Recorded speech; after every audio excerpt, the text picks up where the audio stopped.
While visiting Emmeland, you have a chance to spot an aircraft propeller standing as a memorial. The story behind it, it's right here. The story starts on Tuesday, September 12, 1944, when the residents of Holland heard an airplane approaching from north. The aircraft was shot down by an anti-aircraft operated by Germans called Luftwaffe fighters. After the airplane passed Holland, it turned in a southeastern direction. Residents witnessed some of the crew members jumping out of the plane with their parachutes. After half of the crew jumped out of the plane, the aircraft turned to the east and crashed on local farmland in Holland. Some residents examined the wreckage destroyed by the plane, spotting 4 bodies. 3 members were identified despite being badly maimed and burned. The other member was identified later. The 4 airmen were buried in the cemetery of Ness. The crew members that were able to survive and use the parachute were captured by the Germans and turned into war prisoners, where they spent the rest of the war. Rewinding in time and looking at the crew members' perspective. The bomber airplane B-24, named Dixie Flyer, was operated by a crew of 9 members. According to one of the survivors, Brad Wilson, the navigator, Dixie Flyer took off from England in a village named Tibanum, base around 4:30 a.m. for an attack on Hamburg, Germany. Dixie Flyer was on the air in a squadron, not the most favorable position.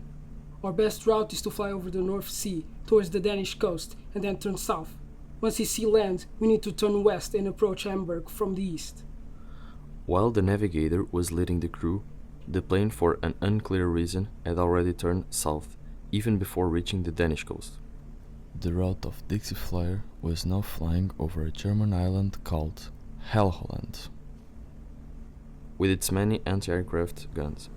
As soon as we came into range of the guns, that's when it started. I grabbed my stuff and went to the cockpit. Once I opened the door, I saw the pilot with an injury on the leg, and the co-pilot trying to stable the only one-wing aircraft. Let's try and stabilize the plane. But it was impossible. The plane was in the air with only one wing, and then it flew out of formation. What course should we fly? Follow the coast and try to reach Antwerp. Antwerp, a city in Belgium that was liberated by the Allies at the time. With the loss of 2 engines and the third losing power, it wasn't possible to reach Antwerp. While the plane was flying over Ameland, the navigator said, "Everyone, prepare your parachutes." Even though we had lowered our gears, in a gesture of surrender, the Germans didn't care and kept shooting at us, and then I signaled everyone to leave the plane.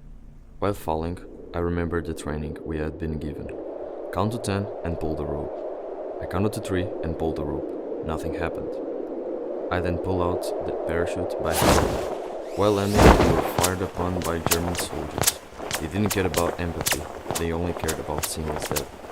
When I landed, a German soldier quickly captured me and took me to the other 4, who also had survived. In that evening, we were taken in a boat to the mainland to be transported to prisoner war camps, where we passed out the rest of the war.